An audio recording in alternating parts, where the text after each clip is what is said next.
ವಿಡಿಯೋದ ಮಾಹಿತಿ ಏನಂದ್ರೆ BMTC ಬಸ್ ಪಾಸ್ಗೆ ಯಾವ ರೀತಿ ಸೆಲ್ಫ್ ಆಗಿ ಅಪ್ಲೈ ಮಾಡೋದು, ಅದು ಕೂಡ ಓನ್ ಆಗಿ ಸೇವಾ ಸಿಂಧು ವೆಬ್ಸೈಟ್ ನಲ್ಲಿ ಅಕೌಂಟ್ ಕ್ರಿಯೇಟ್ ಮಾಡ್ಕೊಂಡು ಸ್ವತಃ ನೀವೇ ಕೂಡ ಅಪ್ಲೈ ಮಾಡಬಹುದು.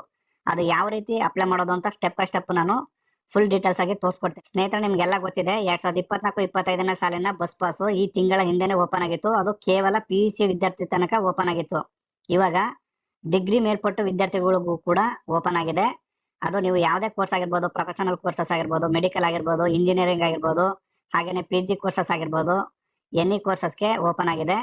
ಯಾವ ರೀತಿ ಸೆಲ್ಫ್ ಆಗಿ ನೀವು ಸೇವಾ ಸಿಂಧು ವೆಬ್ಸೈಟ್ ನಲ್ಲಿ ಸ್ವತಃ ಲಾಗಿನ್ ಮಾಡಿಕೊಂಡು ಯಾವ ರೀತಿ ಅಪ್ಲೈ ಮಾಡೋದು ಅಂತ ಈ ವಿಡಿಯೋದಲ್ಲಿ ತಿಳಿಸ್ಕೊಡ್ತೀನಿ. ಅದಕ್ಕಿಂತ ಮೊದಲು ಸ್ನೇಹಿತರೆ, ಫಸ್ಟ್ ನೀವು ಯಾವ್ದಾದ್ರು ಸರ್ಚ್ ಬಾರ್ಗೆ ಬಂದು ಅಲ್ಲಿ ನೀವು BMTC ಬಸ್ ಪಾಸ್ ಅಂತ ಸರ್ಚ್ ಮಾಡ್ಬೇಕಾಗತ್ತೆ. ವೇಟ್ ಮಾಡಿ. ಅಲ್ಲಿ BMTC bus pass for student ಅಂತ ಇದೆ, ಆಪ್ಷನ್ ಕ್ಲಿಕ್ ಮಾಡಿದ್ರೆ ನಿಮ್ಗೆ ನೆಕ್ಸ್ಟ್ ಪೇಜ್ ಓಪನ್ ಆಗುತ್ತೆ. ಇಲ್ಲಿ ಫಸ್ಟ್ ಆಪ್ಷನ್ ಕಾಣುತ್ತಲ್ಲ, ಆಪ್ಷನ್ ಕ್ಲಿಕ್ ಮಾಡಿ. ತದನಂತರ ಈ ತರ ಇಂಟರ್ಫೇಸ್ ಬರುತ್ತೆ. ಇಲ್ಲಿ ನೀವು ಕೆಳಗಡೆ student bus pass online application ಅಂತ ಇದೆ, ಈ ಆಪ್ಷನ್ ಕ್ಲಿಕ್ ಮಾಡಿ. ನಂತರ ನಿಮ್ಗೆ ಈ ತರ ನೆಕ್ಸ್ಟ್ ಪೇಜ್ ಓಪನ್ ಆಗುತ್ತೆ. Login to apply for application for the BMTC student bus pass ಅಂತ ಬರುತ್ತೆ 24-25 ಅಂತ ಹೇಳಿ. ಇಲ್ಲಿ ಈ ಲಾಗಿನ್ ಪೇಜ್ ಅಲ್ಲಿ ಕಳೆದ ಬಾರಿ ಬಸ್ ಪಾಸ್ಗೆ ಅಪ್ಲೈ ಮಾಡಿದಂತ ವಿದ್ಯಾರ್ಥಿಗಳು ನೇರವಾಗಿ ಯಾವುದೇ ಅಕೌಂಟ್ ಕ್ರಿಯೇಟ್ ಮಾಡ್ಕೊಳ್ದೇನೆ ಅಪ್ಲೈ ಮಾಡಬಹುದು. ಒಂದ್ ವೇಳೆ ನೀವು ಹೊಸದಾಗಿ ಏನಾದ್ರು ಬಸ್ ಪಾಸ್ಗೆ ಅಪ್ಲೈ ಮಾಡ್ತಾ ಇದೀರಿ ಅಂದ್ರೆ ಇಲ್ಲಿ ಕೆಳಗಡೆ ರಿಜಿಸ್ಟರ್ ಹೇರ್ ಅಂತ ಇದೆಯಲ್ಲ, ಇದನ್ನ ಕ್ಲಿಕ್ ಮಾಡಿ ನೀವು ಅಕೌಂಟ್ ನ ಕ್ರಿಯೇಟ್ ಮಾಡ್ಕೊಂಡು ಅಪ್ಲೈ ಮಾಡ್ಬೇಕಾಗತ್ತೆ. ಈಗ ಕಳೆದ ಬಾರಿ ನೀವು ಬಸ್ ಪಾಸ್ಗೆ ಅಪ್ಲೈ ಮಾಡಿರ್ತೀರಾ, ನಿಮ್ಮ ಹತ್ರ ಫೋನ್ ನಂಬರ್ ಇರುತ್ತೆ. ನೀವು ಯಾವ ರೀತಿ ಅಪ್ಲೈ ಮಾಡ್ಬೇಕು ಅಂದ್ರೆ ನೀವು ಆ ಫೋನ್ ನಂಬರ್ನ ಅಲ್ಲಿ ಹಾಕ್ಬೇಕಾಗತ್ತೆ ಲಾಗಿನ್ ಐಡಿಗೆ. ತದನಂತರ ನಿಮ್ಗೆ ಗೊತ್ತಿದ್ರೆ ಪಾಸ್ವರ್ಡ್ ನ ಹಾಕಿ ನೀವು ಡೈರೆಕ್ಟ್ ಆಗಿ ಲಾಗಿನ್ ಮಾಡ್ಕೋಬಹುದು. ನಿಮ್ಗೆ ಕಳೆದ ಬಾರಿ ಬಸ್ ಪಾಸ್ಗೆ ಅಪ್ಲೈ ಮಾಡಿದಂತ ಫೋನ್ ನಂಬರ್ ಮಾತ್ರ ನಿಮ್ ಬಳಿ ಇರುತ್ತೆ. ನಿಮ್ಗೆ ಪಾಸ್ವರ್ಡ್ ಮರ್ತೋಗಿರುತ್ತೆ. ಆಗ ನೀವ್ ಏನ್ ಮಾಡ್ಬೇಕು ಅಂದ್ರೆ ಇಲ್ಲಿ ಕೆಳಗಡೆ ಫರ್ಗೆಟ್ ಪಾಸ್ವರ್ಡ್ ಅಂತ ಕಾಣ್ತಾ ಇದೆಯಲ್ಲ, ಈ ಆಪ್ಷನ್ ಕ್ಲಿಕ್ ಮಾಡಿದ್ರೆ ನಿಮ್ಮ ಮೊಬೈಲಿಗೆ ನೀವು ಫೋನ್ ನಂಬರ್ ಕೊಟ್ಟಿರ್ತೀರಲ್ಲ ಆ ಮೊಬೈಲಿಗೆ ಒಂದು ಲಿಂಕ್ ಶೇರ್ ಆಗುತ್ತೆ ಸ್ನೇಹಿತರೆ. ನೀವು ಮೆಸೇಜ್ ಬಾಕ್ಸ್ ನ ಓಪನ್ ಮಾಡ್ಕೊಂಡು ಆ ಲಿಂಕ್ ನ ಕ್ಲಿಕ್ ಮಾಡಿದ್ರೆ, ನಿಮ್ ಡಾಟಾ ಆನ್ ಮಾಡ್ಕೊಂಡು ಲಿಂಕ್ ಅನ್ನ ಕ್ಲಿಕ್ ಮಾಡಿದ್ರೆ ನಿಮ್ಮ ಮೊಬೈಲ್ ಅಲ್ಲೇ ಕೂಡ ಪಾಸ್ವರ್ಡ್ ನ ರೀಸೆಟ್ ಮಾಡ್ಕೋಬಹುದು. ತದನಂತರ ನೀವು ಅಲ್ಲಿ ಕ್ರಿಯೇಟ್ ಮಾಡ್ಕೊಂಡಿರ್ತಕ್ಕಂಥ ಪಾಸ್ವರ್ಡ್ ಹಾಗೇನೆ ಅಲ್ಲಿ ಕೊಟ್ಟಿರ್ತಕ್ಕಂಥ ಫೋನ್ ನಂಬರು ಅದಷ್ಟನ್ನು ಮತ್ತೆ ಬಂದು ಈ ಪೇಜ್ಗೆ ಬಂದು ಇಲ್ಲಿ ಹಾಕಿ ಲಾಗಿನ್ ಮಾಡ್ಕೊಂಡು ಡೈರೆಕ್ಟ್ ಆಗಿ ಬಸ್ ಪಾಸ್ಗೆ ಅಪ್ಲೈ ಮಾಡ್ಬೋದು. ನೀವು ಕಳೆದ ಬಾರಿ ಬಸ್ ಪಾಸ್ಗೆ ಅಪ್ಲೈ ಮಾಡಿಲ್ಲ, ಒಂದ್ ವೇಳೆ ಬಸ್ ಪಾಸ್ಗೆ ಅಪ್ಲೈ ಮಾಡಿದ್ರು ಕೂಡ ಫೋನ್ ನಂಬರ್ ಕಳ್ಕೊಂಡಿರ್ತೀರಾ. ನೀವೇನ್ ಮಾಡ್ಬೇಕು ಅಂದ್ರೆ ನೀವು ಹೊಸದಾಗೇನೆ ಅಕೌಂಟ್ ನ ಕ್ರಿಯೇಟ್ ಮಾಡ್ಕೋಬೇಕಾಗತ್ತೆ. ಅಕೌಂಟ್ ನ ಯಾವ ರೀತಿ ಕ್ರಿಯೇಟ್ ಮಾಡ್ಕೊಳ್ಳೋದು ಅಂದ್ರೆ ಇಲ್ಲಿ ರಿಜಿಸ್ಟರ್ ಏರಿಯಾ ಅಂತ ಇದೆ ನೋಡಿ, ಇದನ್ನ ಕ್ಲಿಕ್ ಮಾಡಿದ್ರೆ ನೆಕ್ಸ್ಟ್ ಪೇಜ್ ಓಪನ್ ಆಗುತ್ತೆ. ಇಲ್ಲಿ ನಿಮ್ಮ ಆಧಾರ್ ನಂಬರ್ನ ಹಾಕಿ ನೀವು ಲಾಗಿನ್ ಮಾಡ್ಕೋಬೇಕಾಗತ್ತೆ. ನಿಮ್ಮ ರಿಜಿಸ್ಟರ್ಡ್ ಮೊಬೈಲ್ಗೆ ಒಂದು OTP ಬರುತ್ತೆ ಸ್ನೇಹಿತರೆ. ಆ OTP ಬಂತು, OTP ಹಾಕಿ ಕಂಟಿನ್ಯೂ ಅಂತ ಮಾಡ್ತಾ ಇದ್ದೀನಿ. ನಂತರ ಸ್ನೇಹಿತರೆ ಈ ತರ ನಿಮ್ಮ DJ ರಾಕ್ಯರ್ಗೆ ಪರ್ಮಿಷನ್ ಕೇಳುತ್ತೆ, ನೀವು ಅಲೋ ಅಂತ ಮಾಡ್ಬೇಕಾಗತ್ತೆ. ನಾನು ಅಲೋ ಅಂತ ಮಾಡ್ತಾ ಇದ್ದೀನಿ. ನಂತರ ಈ ತರ ರಿಜಿಸ್ಟ್ರೇಷನ್ ಪೇಜ್ ಮತ್ತೆ ಒಂದು ಓಪನ್ ಆಗುತ್ತೆ. ಇಲ್ಲಿ ಏನ್ ಮಾಡ್ಬೇಕು ಅಂದ್ರೆ ನೀವು ಇಲ್ಲಿ ಫೋನ್ ನಂಬರ್ ಕೊಡ್ಬೇಕಾಗತ್ತೆ. ಈಗ ನೀವು ಸಪೋಸ್ ಇಲ್ಲಿ ನೀವು ಆಧಾರ್ ಕಾರ್ಡ್ ಅಲ್ಲಿ ರಿಜಿಸ್ಟರ್ ಆಗಿರಲ್ದೇ ಇರೋ ನಂಬರ್ನು ಕೂಡ ಕೊಡ್ಬೋದಾಗತ್ತೆ. ಇಲ್ಲಿ ಫೋನ್ ನಂಬರು ಹಾಗೆ ನೀವು ಒಂದು ಪಾಸ್ವರ್ಡ್ ನ ಸೆಟ್ ಮಾಡ್ಕೋಬೇಕಾಗತ್ತೆ. ಪಾಸ್ವರ್ಡ್ ನ ಯಾವ ರೀತಿ ಸೆಟ್ ಮಾಡ್ಕೋಬೇಕು ಅಂದ್ರೆ ಇಲ್ಲಿ ಎಕ್ಸಾಂಪಲ್ ಕೊಟ್ಟಿದ್ದಾರೆ ನೋಡಿ, admin@357 ಅಂತ. ಈ ತರ ಆಲ್ಫಾಬೆಟ್ ಮತ್ತೆ ಸ್ಮಾಲ್ ಲೆಟರ್ ಮಿಕ್ಸ್ ಅಲ್ಲಿ ನೀವು ನಂಬರ್ ಮಿಕ್ಸ್ ಅಲ್ಲಿ ನೀವು ಒಂದು ಪಾಸ್ವರ್ಡ್ ನ ಕ್ರಿಯೇಟ್ ಮಾಡ್ಕೋಬೇಕಾಗತ್ತೆ. ಕ್ರಿಯೇಟ್ ಮಾಡ್ಕೊಂಡಿದ ನಂತರ ನೀವು ಇಲ್ಲಿ ಕೆಳಗೆ ಕಾಣ್ತಾ ಇರೋ ನಂಬರ್ನ ಹಾಕಿ ಸಬ್ಮಿಟ್ ಅಂತ ಮಾಡಿದ್ರೆ ಈ ರೀತಿ ನೆಕ್ಸ್ಟ್ ಪೇಜ್ ಓಪನ್ ಆಗುತ್ತೆ. ಇಲ್ಲಿ ನೀವು ಕೊಟ್ಟಿರ್ತಕ್ಕಂಥ ಮೊಬೈಲಿಗೆ ಒಂದು OTP ಬರುತ್ತೆ. ಆ OTP ನ ಹಾಕಿ ನೀವು ವ್ಯಾಲಿಡೇಟ್ ಮಾಡಬೇಕಾಗತ್ತೆ. ಒಂದ್ ವೇಳೆ OTP ಬಂದಿಲ್ಲ ಅಂದ್ರೆ ರೀಸೆಂಟ್ OTP ಅಂತ ಮಾಡಿ, ತದನಂತರ ನಿಮಗೆ OTP ಬರುತ್ತೆ. OTP ನ ಹಾಕಿ ಇಲ್ಲಿ ಕೆಳಗಡೆ ವ್ಯಾಲಿಡೇಟ್ ಅಂತ ಮಾಡಬೇಕಾಗುತ್ತೆ. ನಂತರ ನಿಮಗೆ ಈ ರೀತಿ you have a successful registered in Seva Sindhu ಅಂತ ಹೇಳಿ ಸಕ್ಸಸ್ಫುಲ್ ನಿಮ್ಮ ಅಕೌಂಟ್ ಕ್ರಿಯೇಟ್ ಆಗುತ್ತೆ ಸ್ನೇಹಿತರೆ. ಅಕೌಂಟ್ ಕ್ರಿಯೇಟ್ ಆದ ನಂತರ ನೆಕ್ಸ್ಟ್ ನೀವು ಮತ್ತೆ ಇದೇ ತರ ಹೋಮ್ ಪೇಜ್ ಬರ್ಬೇಕಾಗತ್ತೆ. ಅಲ್ಲಿ ನೀವು ಕ್ರಿಯೇಟ್ ಮಾಡ್ಕೊಂಡಾಗ ಕೊಟ್ಟಿರ್ತೀರಲ್ಲ ಫೋನ್ ನಂಬರು ಹಾಗೇನೆ ಕ್ರಿಯೇಟ್ ಮಾಡ್ಕೊಂಡಿರ್ತಕ್ಕಂಥ ಪಾಸ್ವರ್ಡ್ ಅದನ್ನ ಹಾಕಿ ಇಲ್ಲಿ ಕೆಳಗೆ ಕಾಣ್ತಾ ಇರ್ತಕ್ಕಂಥ ಕ್ಯಾಪ್ಷನ್ ನಂಬರ್ನ ಫಿಲ್ ಮಾಡ್ಬೇಕಾಗತ್ತೆ. ಕ್ಯಾಪ್ಷನ್ ಫಿಲ್ ಆಯ್ತು, ಮತ್ತೆ ಲಾಗಿನ್ ಅಂತ ಮಾಡ್ತಾ ಇದ್ದೀನಿ ನೋಡಿ. ಸಕ್ಸಸ್ಫುಲ್ ಆಗಿ ನಿಮ್ದು ಅಂದ್ರೆ ಸೇವಾ ಸಿಂಧು ಸರ್ವಿಸ್ ಪ್ಲಸ್ ನ ಹೋಮ್ ಪೇಜ್ ಈ ರೀತಿ ಓಪನ್ ಆಗುತ್ತೆ. ನೀವು ಇದು ಡೈರೆಕ್ಟ್ ಆಗಿ ಓಪನ್ ಆಗಿಲ್ಲ ಅಂದ್ರೆ ಇಲ್ಲಿ ಅಪ್ಲೈ ಫಾರ್ ಸರ್ವಿಸ್ ಅಂತ ಇದೆ, ಇದನ್ನ ಕ್ಲಿಕ್ ಮಾಡಿದ್ರೆ ಇಲ್ಲಿ ಕೆಳಗಡೆ ವೇವ್ ಆಲ್ ಅವೈಲಬಲ್ ಸರ್ವಿಸ್ ಅಂತ ಇದೆ, ಈ ಆಪ್ಷನ್ ಕ್ಲಿಕ್ ಮಾಡಿದ್ರೆ ಅಲ್ಲಿ ನೀವು ಬೇಕಾದ್ರೆ ಡೈರೆಕ್ಟ್ ಆಗಿ BMTC ಬಸ್ ಪಾಸ್ ಅಂತ ಹೊಡೆದ್ರೆ ಈ ತರ ಪೇಜ್ ಓಪನ್ ಆಗುತ್ತೆ.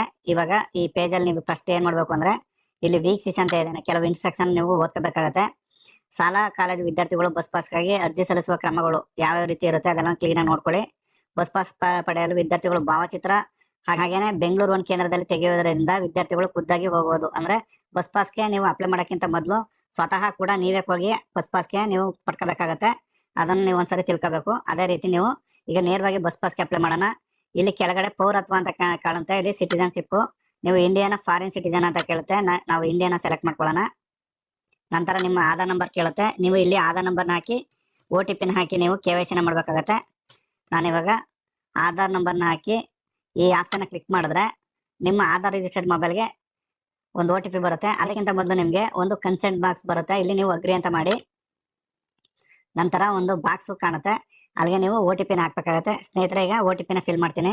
OTP ಫಿಲ್ ಮಾಡಿದ ನಂತರ ವ್ಯಾಲಿಡೇಟ್ ಅಂತ ಮಾಡಿ ಆಧಾರ್ ವೆರಿಫಿಕೇಶನ್ ಆಯಿತು. ವೆಯ್ಟ್ ಮಾಡಿ, ನಿಮ್ಮ ಡಾಟಾ ಎಲ್ಲ ಫೆಚ್ ಆಗುತ್ತೆ. ಫೆಚ್ ಆಯಿತು. ನೀವು ಅಪ್ಲೈ ಮಾಡ್ತಿರ್ತಕ್ಕಂಥ ವಿದ್ಯಾರ್ಥಿಯ ಫೋಟೋ ಮತ್ತು ಆಟೋಮೆಟಿಕ್ ಆಧಾರ್ ಕಾರ್ಡಲ್ಲಿ ಇರ್ತಕ್ಕಂಥ ಅಡ್ರೆಸ್ಸು ಎಲ್ಲ ಫುಲ್ಫಿಲ್ ಆಗುತ್ತೆ. ಇಲ್ಲಿ ನೀವು ಕೆಲವು ಬಿಟ್ಟಿರ್ತಕ್ಕಂಥ ಬಾಕ್ಸ್ಗಳನ್ನ ಕಂಪಲ್ಸರಿ ಫಿಲ್ ಮಾಡಬೇಕಾಗತ್ತೆ. ಇಲ್ಲಿ ಯಾವುದೆಲ್ಲ ರೆಡ್ ಮಾರ್ಕ್ ಇದೆಯೋ ಅದೆಲ್ಲ ಕಂಪಲ್ಸರಿ ಫಿಲ್ ಮಾಡಬೇಕಾಗತ್ತೆ. ಇಲ್ಲಿ ತಾಯಿಯ ಹೆಸರು ಅಂತ ಕೇಳ್ತಿದೆ, ನಿಮ್ಮ ತಾಯಿಯ ಹೆಸರು ಹಾಕ್ಬೇಕಾಗತ್ತೆ. ಹಾಗೆಯೇ ನೀವು ಇಲ್ಲಿ ಮೊಬೈಲ್ ನಂಬರ್ನ ಕೊಡಬೇಕಾಗತ್ತೆ. ತದನಂತರ ಇಮೇಲ್ ID ಮ್ಯಾಂಡೇಟ್ರಿ ಇಲ್ಲ, ಮ್ಯಾಂಡೇಟ್ರಿ ಇದ್ದರೆ ಮಾತ್ರ ಹಾಕಬೇಕು. ಒಂದು ವೇಳೆ ನಿಮಗೆ ಬೇಕಿತ್ತು ಅಂದರೆ ಇಮೇಲ್ ID ಹಾಕಿ. ನಂತರ ಇಲ್ಲಿ ಪಡಿತರ ಚೀಟಿ ಸಂಖ್ಯೆ ಅಂತ ಕೇಳುತ್ತೆ, ಇಲ್ಲಿ ನೀವು ಅದನ್ನು ಖಾಲಿ ಬಿಟ್ಟು ತೊಂದರೆ ಇಲ್ಲ. ನಂತರ ಇಲ್ಲಿ ಜಾತಿಯ ವರ್ಗ ಅಂತ ಕೇಳುತ್ತೆ. ಇಲ್ಲಿ SC ST ಆ್ಯಂಡ್ ಸಾಮಾನ್ಯ ಅಂತ 3 ಆಪ್ಷನ್ ಬರುತ್ತೆ. ನೀವು SC STನ ಚೂಸ್ ಮಾಡಿಕೊಂಡ್ರೆ ನೀವು ಇಲ್ಲಿ ಆಡಿ ನಂಬರ್ನ ಹಾಕಬೇಕಾಗತ್ತೆ. ಆಡಿ ನಂಬರ್ನ ಹಾಕಿ ಫೆಚ್ ಮಾಡಿದ್ರೆ ಆಟೋಮೆಟಿಕ್ಕಾಗಿ ಈ 3 ಕಾಲ ಮೇಲೂ ಕೂಡ ಯಾವ ಜಾತಿ, ಉಪಜಾತಿ ಯಾವುದು, ಹಾಗೇನೆ ವಿದ್ಯಾರ್ಥಿ ಹೆಸರು ಸಮೇತವಾಗಿ. ನಾವೀಗ ಸಾಮಾನ್ಯ ಅಂತ ಸೆಲೆಕ್ಟ್ ಮಾಡ್ಕೊಂಡ್ರೆ ನೀವು ಯಾವುದೇ ಅಂತ ಆಡಿ ನಂಬರ್ನ ಹಾಕೋ ಅವಶ್ಯಕತೆ ಇರಲ್ಲ. ತದನಂತರ ನೀವು ಇಲ್ಲಿ ಪ್ರಸ್ತುತ ವಿಳಾಸ ವಿವರಗಳು ಅಂತ ಕೇಳುತ್ತೆ, ನೀವು ಎಸ್ ಆರ್ ನೋ ಅಂತ ಕೇಳುತ್ತೆ. ಇಲ್ಲಿ ಅಂದ್ರೆ ನೀವು ವಾಸ ಮಾಡ್ತಾ ಇರ್ತಕ್ಕಂಥ ಸ್ಥಳ ಅದು ಕಾಯಂ ವಿಳಾಸನ ಅಂತ ಕೇಳುತ್ತೆ. ನೀವು ಹೌದಿದ್ರೆ ಹೌದು ಅಂತ ಹಾಕ್ಬೇಕಾಗತ್ತೆ. ಇಲ್ಲ ಅಂತ ಹಾಕಿದ್ರೆ ನೀವು ಇಲ್ಲಿ ಮ್ಯಾನುವಲ್ ಆಗಿ ನಿಮ್ಮ ಕಾಯಂ ವಿಳಾಸನೇ ಬೇರೆ ಇರುತ್ತೆ, ನೀವು ವಾಸ ಇರ್ತಕ್ಕಂಥ ವಿಳಾಸನೇ ಬೇರೆ ಇರುತ್ತೆ. ನಾನು ಈ ಕೇಸಲ್ಲಿ ಕಾಯಂ ವಿಳಾಸ ಮತ್ತು ತಾತ್ಕಾಲಿಕ ವಿಳಾಸ ಎರಡು ಕೂಡ ಒಂದೇ ಆಗಿರೋದ್ರಿಂದ ಎರಡನ್ನೂ ನಾವು ಹೌದು ಅಂತ ಕ್ಲಿಕ್ ಮಾಡ್ತೀನಿ. ಆಟೋಮೆಟಿಕ್ ಆಗಿ ಆ ವಿಳಾಸನ ತಗೊಳುತ್ತೆ. ನಂತರ ಸ್ನೇಹಿತರಲ್ಲಿ ಕೆಳಗಡೆ ಕೋರ್ಸ್ ಕೆಟಗರಿ ಅಂತ ಬರುತ್ತೆ. ಇಲ್ಲಿ ವಿದ್ಯಾರ್ಥಿಯ ವರ್ಗ ಅಂತ ಕೇಳುತ್ತೆ, ಇಲ್ಲಿ ಚೂಸ್ ಮಾಡ್ಕೊಳ್ಳಿ. ಇಲ್ಲಿ primary school, high school, CBSE, ICSE, PUC, degree, professional, PhD, ಯೂನಿಂಗ್ ಅಂಡ್ ಸ್ಪೆಷಲ್ ಸ್ಕೂಲ್ ಅಂತ ಬರುತ್ತೆ. ಇಲ್ಲಿ ನೀವು ಡಿಗ್ರಿ ಅಂತ ಸೆಲೆಕ್ಟ್ ಮಾಡ್ಕೊಂಡ್ರೆ, ಸಪೋಸು ನಾನು ಇದು ಎಕ್ಸಾಂಪಲ್ ಸೆಲೆಕ್ಟ್ ಮಾಡ್ಕೊತಾ ಇದ್ದೀನಿ.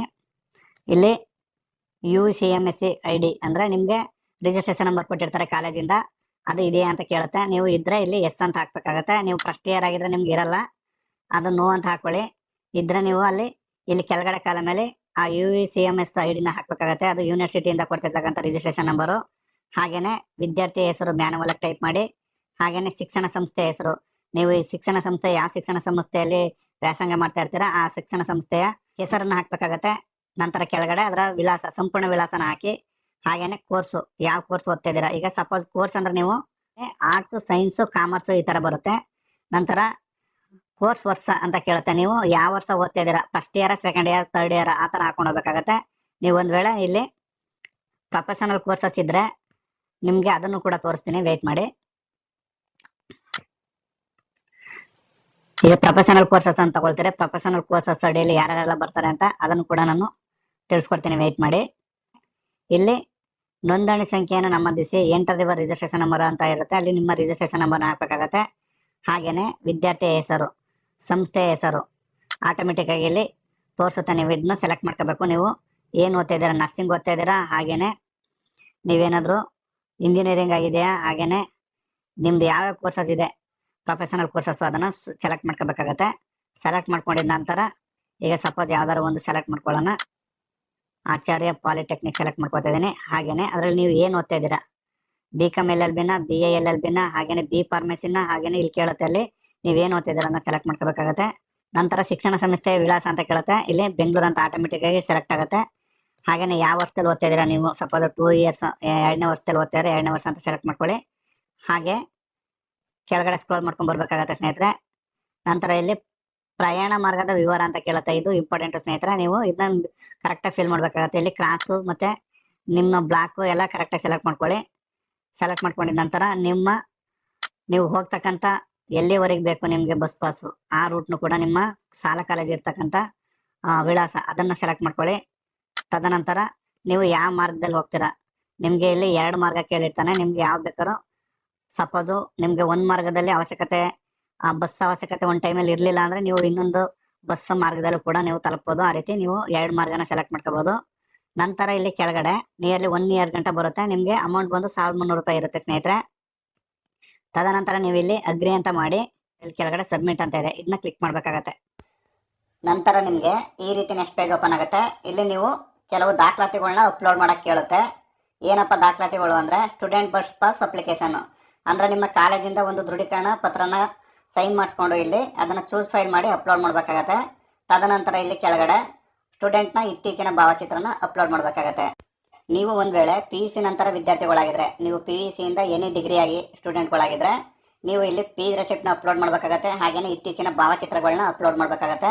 ತದನಂತರ ನಿಮ್ಮ ಫೈಲು ಒಂದೇಗಿಂತ ಕೆಳಗಿರಬೇಕು. ಹಾಗೇನೆ JPG ಫಾರ್ಮೆಟಲ್ಲಿ ಇರಬೇಕಾಗತ್ತೆ. ನೀವು ಇಲ್ಲಿ ಸೇವ್ ಅನೆಕ್ಸರ್ ಅಂತ ಕ್ಲಿಕ್ ಮಾಡಿದ್ರೆ ನೆಕ್ಸ್ಟ್ ಪೇಜ್ ಈ ರೀತಿ ಓಪನ್ ಆಗುತ್ತೆ. ನೀವು ಪ್ರಿವ್ಯೂ ಮಾಡಿಕೊಂಡು ನಂತರ ಸಬ್ಮಿಟ್ ಅಂತ ಮಾಡಿದ್ರೆ ನಿಮ್ಮ ಬಸ್ ಪಾಸ್ನ ಅಪ್ಲಿಕೇಶನ್ ಸಕಲ ID ಜನರೇಟ್ ಆಗಿರೋಂಥ ರೆಸಿಪ್ಟು ನಿಮಗೆ ಓಪನ್ ಆಗುತ್ತೆ. ಇದನ್ನು ನೀವು PDF ಮಾಡಬೇಕಾದ್ರೂ ಇಟ್ಕೋಬೋದು, ಹಾಗೇನೆ ಪ್ರಿಂಟ್ ಮಾಡಬೇಕಾದ್ರೂ ಇಟ್ಕೋಬೋದು. ಇದಾದ ನಂತರ ನಿಮ್ಮ ಮೊಬೈಲಿಗೆ your bus pass is approved ಅಂತ ಹೇಳಿ ಒಂದು ಮೆಸೇಜ್ ಬರುತ್ತೆ. ಆ ಅಪ್ರೂವ್ಡ್ ಆದ ನಂತರ ನೀವು ಈ ತಗೊಂಡಿರ್ತಕ್ಕಂಥ ಪ್ರಿಂಟ್ನ ತಗೊಂಡು ನಿಮ್ಮ ಹತ್ತಿರದ ಗ್ರಾಮ ಕೇಂದ್ರಕ್ಕೆ ಹೋಗಿ ನೇರವಾಗಿ ಕೂಡ ಬಸ್ ಪಾಸ್ನ ಪಡ್ಕೋಬಹುದು.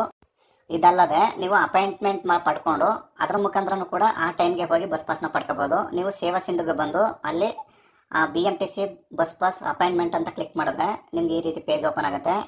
ಇಲ್ಲಿ ನೀವು ನಿಮಗೆ ಅಪ್ಲಿಕೇಶನ್ ಬಂದಿರತಕ್ಕಂಥ ಸಕಲ IDನ ಹಾಕಿ ನೀವು ಯಾವ ಡೇಟಲ್ಲಿ ಫ್ರೀ ಇರ್ತೀರ ಆ ಡೇಟ್ನ ಸೆಲೆಕ್ಟ್ ಮಾಡಿಕೊಂಡು ನಿಮ್ಮ ಹತ್ತಿರದ ಗ್ರಾಮ ಕೇಂದ್ರನ ಸೆಲೆಕ್ಟ್ ಮಾಡಿಕೊಂಡು ತದನಂತರ ಇಲ್ಲಿ ಕೆಳಗಡೆ ಟೈಮಿಂಗ್ಸ್ನು ಕೇಳುತ್ತೆ. ನೀವು ಬೆಳಗ್ಗೆ 8ರಿಂದ ಸಾಯಂಕಾಲ 7 ಗಂಟೆ ತನಕ ಇರುತ್ತೆ. ನಿಮಗೆ ಯಾವ ಟೈಮ್ ಫ್ರೀ ಇರ್ತೀರ ಅದನ್ನು ಸೆಲೆಕ್ಟ್ ಮಾಡ್ಕೊಳ್ಳಿ. ತದನಂತರ ವಿದ್ಯಾರ್ಥಿ ಹೆಸರು, ಹಾಗೆಯೇ ಇನ್ಸ್ಟಿಟ್ಯೂಷನ್ ನೇಮು, ಹಾಗೆಯೇ ಮೊಬೈಲ್ ನಂಬರು ಇಷ್ಟನ್ನು ಹಾಕಿ ಇಲ್ಲಿ ಕೆಳಗೆ ಕಾಣ್ತಾ ಇರ್ತಕ್ಕಂಥ ಕ್ಯಾಪ್ಸನ್ನು ಫಿಲ್ ಮಾಡಿ ಇಲ್ಲಿ ನೀವು ಸಬ್ಮಿಟ್ ಅಂತ ಮಾಡಿದ್ರೆ ನಿಮ್ಗೊಂದು ರೆಸಿಪ್ಟ್ ಜನರೇಟ್ ಆಗುತ್ತೆ. ಆ ರೆಸಿಪ್ಟ್ನ ತೊಗೊಂಡು ಖುದ್ದಾಗಿ ನೀವು ಕರೆಕ್ಟ್ ಟೈಮಿಂಗ್ ಹೋದರೆ ನಿಮಗೆ ಸ್ಲಾಟ್ ಬುಕ್ಕಿಂಗ್ ಆಗಿರುತ್ತೆ. ನೀವು ಅಲ್ಲಿ ಕಾಯುವ ಅವಶ್ಯಕತೆ ಇರಲ್ಲ. ನೇರವಾಗಿ ನೀವು ಬಸ್ ಪಾಸು ಕೆಲವೇ ನಿಮಿಷಗಳಲ್ಲಿ ನಿಮ್ಮ ಕೈ ಸೇರುತ್ತೆ. ಹೀಗೆ ಈಸಿಯಾಗಿ ಕೂಡ ನೀವು ಮನೆಯಲ್ಲೇ ಕೂತು ಅಪ್ಲಿಕೇಶನ್ ಹಾಕ್ಬೋದು ಸ್ನೇಹಿತರೆ. ಇದಾಗಿತ್ತು ಸ್ನೇಹಿತರೆ ಮಾಹಿತಿ. ಈ ಮಾಹಿತಿ ನಿಮಗೆ ಇಷ್ಟವಾಗಿದ್ದರೆ ದಯವಿಟ್ಟು ನಮ್ಮ ಚಾನಲ್ನ ಸಬ್ಸ್ಕ್ರೈಬ್ ಮಾಡ್ಕೊಳ್ಳಿ. AJ Tech Kannada YouTube channel ಅಂತ. ಸ್ನೇಹಿತರೆ, ಇಲ್ಲಿ ಗಂಟೆ ವಿಡಿಯೋ ನೋಡೋಕ್ಕೆ ತಮ್ಮೆಲ್ಲರಿಗೂ ಧನ್ಯವಾದಗಳು. ನಮಸ್ಕಾರ.